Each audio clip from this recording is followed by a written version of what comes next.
objectiver. Ouais. Pour un peu, comment ça s'appelle?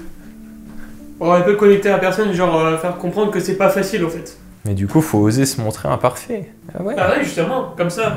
Ouais. Ça peut être un bon exercice. Tu sais, c'est congruent. C'est vrai. Tu sais, en fait, c'est hyper congruent de parler de développement personnel, d'imperfection, etc. Et de montrer que toi-même, justement, dans tes vidéos, bah t'es pas parfait. Exactement. Parce que... Très bonne idée. Ouais. Parce que c'est enregistré en fait juste. Ah merde.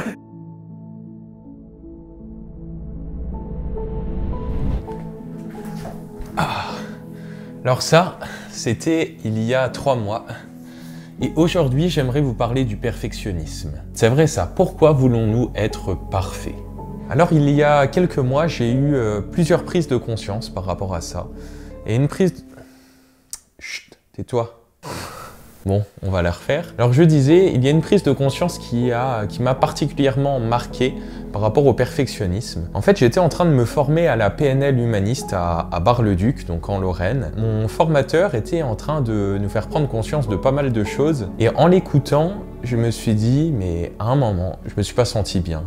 Je me suis dit, mais c'est fou, je me reconnais dans tout ce qu'il dit. J'ai encore plein de choses à travailler alors que ça fait 8 ans déjà que je travaille sur moi, que je me forme, que je m'intéresse au développement personnel. Et là, je me dis, ok, enfin, mon ego croyait être assez évolué, entre guillemets.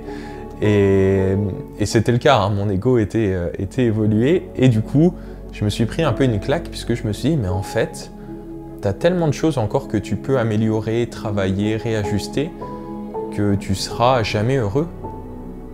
Ou alors dans longtemps.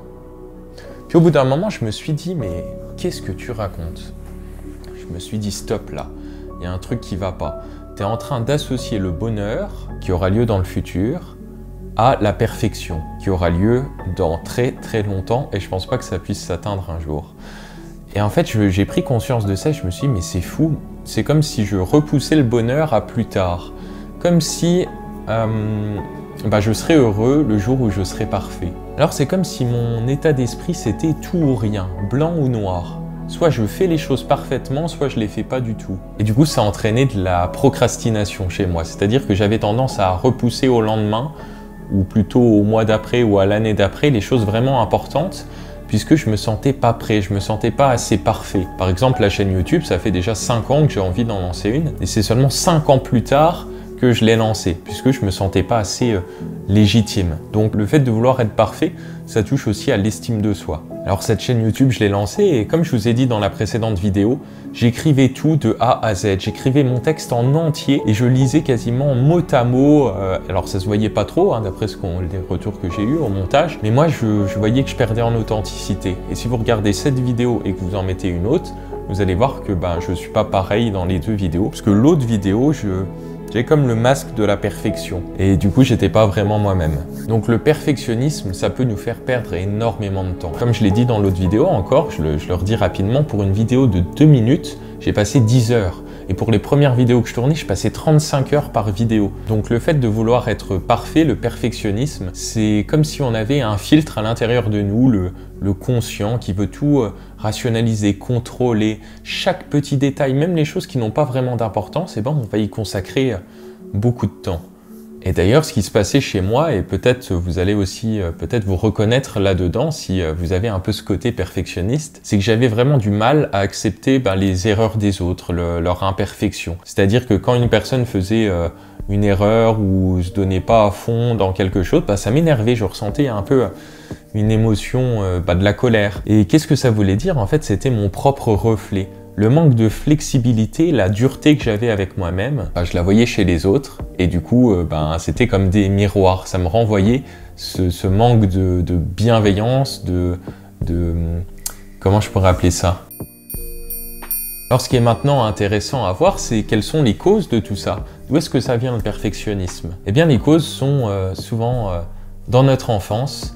Dans notre enfance, du fait que nos parents, même s'ils ne l'ont pas fait exprès, même s'ils ne le voulaient pas, nous ont donné un amour conditionnel. Alors je vais vous donner 2-3 exemples que j'emprunte à mon formateur, qui sont les suivantes. Tu serais bien gentil si et on mettait quelque chose derrière. Si tu ramenais des bonnes notes à l'école, tu serais bien gentil si tu débarrassais la table. Tu serais bien gentil si tu passais un coup d'aspirateur dans ta chambre. En fait, toutes ces choses-là, on a associé le fait d'être gentil au fait d'être aimé. Si aussi on ramenait par exemple des mauvaises notes à l'école et donc on n'était pas parfait, eh ben, on pouvait être puni, on pouvait perdre l'amour des autres, de nos parents. C'était super important pour nous en tant qu'enfants. Et que ce soit aussi de nos parents, mais aussi de nos camarades de classe, de nos professeurs. La peur de ne pas être intégré nous pousse aussi à vouloir être parfait, à vouloir plaire. Donc voilà, le perfectionnisme est vraiment lié à l'amour de soi et l'amour des autres. En parlant de l'amour des autres, la société nous pousse vraiment, nous conditionne à être parfait, à ressembler à des images stéréotypées. Regardez sur Instagram par exemple.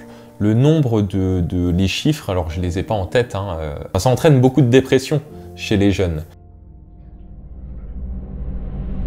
C'est-à-dire que le fait de se comparer aux autres, d'ouvrir Instagram et de voir que des personnes qui ont l'air parfaites, qui ont l'air heureuses, on peut se comparer et puis il n'y a pas d'équivalence. C'est-à-dire qu'on se compare comme à un mirage, à quelque chose qu'on nous montre, qui n'est pas la réalité, et on veut ressembler à ça ou dépasser ce modèle. Et la concurrence qui est mise dès le plus jeune âge à l'école, quand on nous demande de lever la main, souvenez-vous sûrement quand on vous demandait de lever la main pour donner la réponse, quand l'autre personne répondait à votre place, vous n'étiez pas contente pour cette personne, mais ça vous énervait parce que vous n'aviez pas l'attention du professeur et l'autre l'avait dit à votre place. Donc ça, c'est assez intéressant aussi à voir. Donc la concurrence par rapport au perfectionnisme, ça a vraiment des liens assez importants. Alors oui, bien sûr, le perfectionnisme, ça n'a pas que des côtés négatifs, ça a des côtés positifs. Tout d'abord au travail, si vous avez quelqu'un de perfectionniste dans votre équipe, eh bien il va remarquer toutes les petites choses à améliorer, tous les petits défauts, toutes les petites choses qui ne vont pas. Le gros point positif pour moi, c'est que ça nous pousse à nous dépasser. Personnellement, le fait de vouloir un peu être parfait et tout, ça me pousse à me dépasser, à me former, à apprendre plein de choses.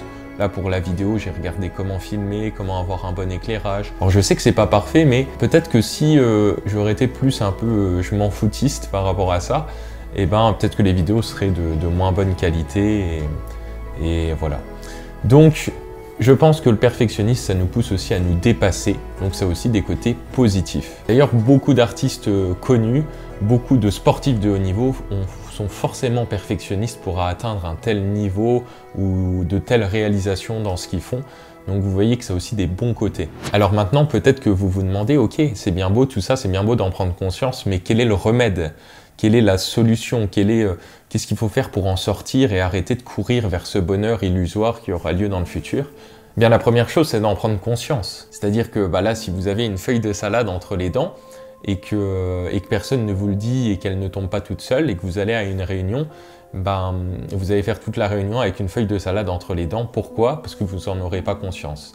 Donc la première chose, c'est d'en avoir conscience et de comprendre qu'on fonctionne de cette façon, pour ensuite avoir l'occasion, la liberté de changer. Donc une fois qu'on a pris conscience qu'on a un côté perfectionniste, je pense qu'une des clés, ça va être d'oser s'autoriser à être imparfait. C'est-à-dire que là, en faisant des vidéos comme ça devant plein de personnes que je connais pas, qui vont regarder ces vidéos, j'ose être imparfait et j'ose du coup être critiqué. Non pas pour le masque du perfectionniste que j'ai mis, mais pour qui je suis. Donc du coup, ça va être un peu plus dur, je sais que ça va pas me faire plaisir, et en même temps, c'est pas grave. Pourquoi? Parce que je pense qu'une autre clé, c'est de s'autoriser, de s'aimer soi-même, sans attendre l'amour des autres, sans attendre leur approbation, leur attention, leur affection. S'aimer soi-même pour qui l'on est, pour les erreurs qu'on va faire, pour les choses dans lesquelles on va échouer. S'aimer inconditionnellement, je pense que c'est une des clés. Puisque c'est vrai qu'on a tendance souvent à reproduire ce que l'on a eu, c'est-à-dire à se punir nous-mêmes, à se flageller, à mal se parler, si jamais on est imparfait, si on fait des erreurs. Donc voilà, le but, ça va être de développer de la bienveillance envers soi et de s'autoriser à s'aimer pour qui l'on est maintenant et pas pour la personne que l'on deviendra. Il sera temps de s'aimer dans le moment présent, quand on sera cette personne. Mais voilà, s'autoriser déjà à s'aimer maintenant, je pense que c'est un bon remède par rapport au perfectionnisme. Donc voilà, je suis très content d'avoir réalisé cette vidéo.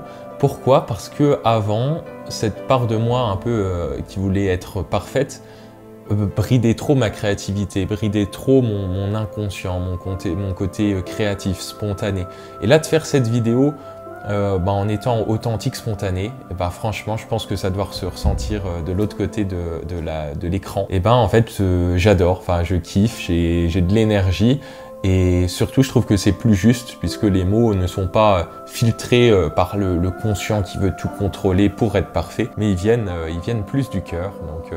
Donc voilà, je suis très content et j'ai hâte de vous faire d'autres vidéos comme celle-ci puisque c'est le mot d'ordre pour la suite de la chaîne. Merci d'avoir regardé cette vidéo jusqu'au bout. Pensez à vous abonner pour ne rien louper, c'est gratuit. Activez la petite cloche des notifications, mais bon, je pense que vous le savez. Et souvenez-vous, évoluons ensemble.